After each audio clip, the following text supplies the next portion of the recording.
Okay, on today's episode of Dadcraft, we're going to take a look at making a map and getting our railways mapped out. And there's two different ways we're going to do this. First of all, let's craft a compass and then a map. So I've got 4 iron ingots. I'll place them in a diamond like this, and 1 piece of redstone dust. This gives me a compass, and a compass will point to the north. And it points to the north when it's here in your inventory, and it points north when it's in your hand. So let's take a look here. We'll put it in our hand, and sure enough, it's pointing north. Well, we take a compass and we put it in the middle of a bunch of paper, but we don't have any paper, so let's take some sugar cane and get some paper. We'll make a total circle of paper around a compass, and we'll get an empty map. Now the empty map we'll put in our hand, and we'll use the map, and that'll give us a blank map to actually start mapping out an area, and we'll see that in just a minute. Alright, we're outside in front of our world map, and what I'm going to do is I'm going to take a bit of a step back, and I'm going to put the empty map in my open hotbar slot number 8. You can see it there on the right. It's kind of around me right now.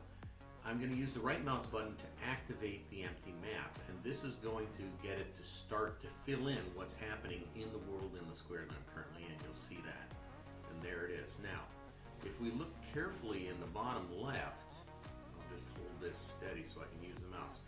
In the bottom left, there's still a piece of the map that hasn't been filled in. And what you really need to do is walk down towards that area in order to get to fill in. We'll do that here. So we'll turn to the southwest, we'll hold the map up in front of us, and we'll walk this way, and you'll see the map will fill in. And there it is, there's the map. Now I'll use the F key and I'll put it in my left hand. A smaller version of the map shows up, but now I can put like a sword in my right hand if I happen to be exploring in an area where I need to be maybe more careful about some mobs or something. You can see that the map that's in my hand is very much like the map that's on the wall. It will have been updated for any changes that have happened in the meantime. And it can take quite a bit of walking and quite a bit of resources to get all these maps done. I'll talk about a way to get villagers to trade maps with you. That's a much less expensive way to get them than having to first make compasses and then make empty maps and then use them all. But it's a very long process to make a world map, as you can see. And what I've got on the world map is I've got 1,000 blocks to the left, 1,000 blocks to the right. It's about a dozen different maps, and they're put in these item frames. And so the item frame sticks around a piece of leather, and then you just plunk the map inside of it. And what I'll do is I'll get this map piece out of here, and you can see that here's an item frame on the wall.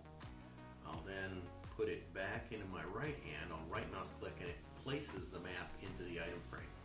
So I need an item frame behind every one of these maps, and I need a map, and I need to actually walk through the space to get all of the map to show up. So building this entire map wall took quite a bit of time, and as you can see, resources. But it's absolutely invaluable to understand what's happening in your world. Now, if I take the map piece off the wall, I build something new. When I take the map piece off the wall, it updates. So there's a way to update all of your maps. Alright, now we're going to talk about how to map up your world without a map. Alright, we're back here at the world map, and I want to show you something else that you can do to show the positions of the different things in your world. Now, a map is one thing. So I have a base in the west, I have a sea base in the north, another base in the south, and a base in the east, and then the main area here is in the middle. And what I've done is I've taken all of these items and put them into a spreadsheet and then shown the world this way. So here's the home base in the middle. And what I've done is I've taken the Minecraft X and Z locations and entered them in for each item of interest, whether it's a sea base or a different point on the map. And then I get an X and Y plotting position by taking just X is the same as X, but Y is minus the Z.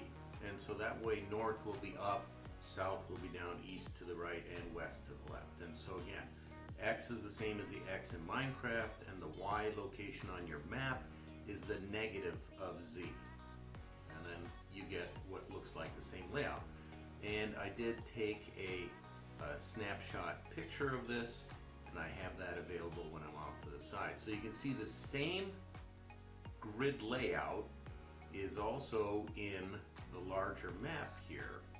When I go back and I take a look, I'm going to go up here and take a look down. Sure enough, this is the origin location that then has a relationship to the North Sea base.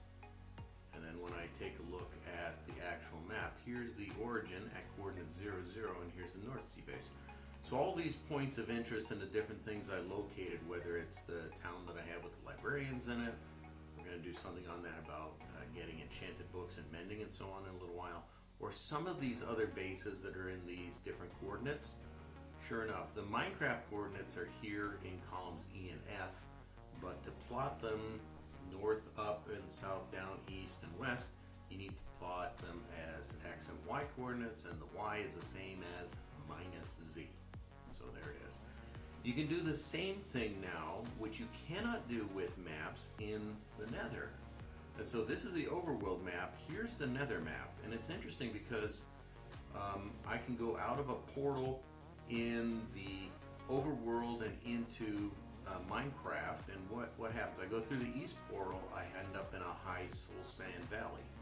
I go through the home portal, I end up at my Nether base. And so I have just a little reference point. If I want to go to the basalt waste, I can just go down to the Rohan portal in my real world and go to the Rohan portal.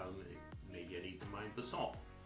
And so this gives me kind of a reference point as to what's on the other side, because it's easy to lose track of the different things that you're going to jump into the Nether for.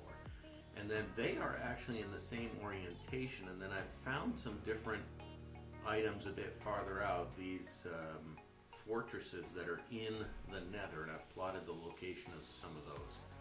So there it is.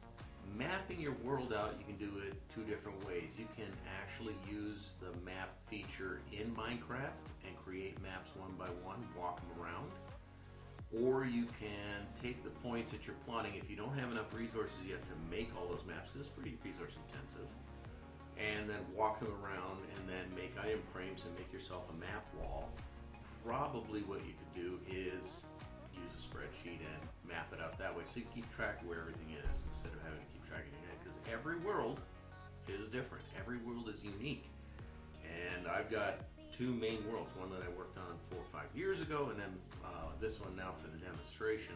And so they get pretty big. I'll show you a map in that other room in the future. All right, map your worlds, have fun playing Minecraft.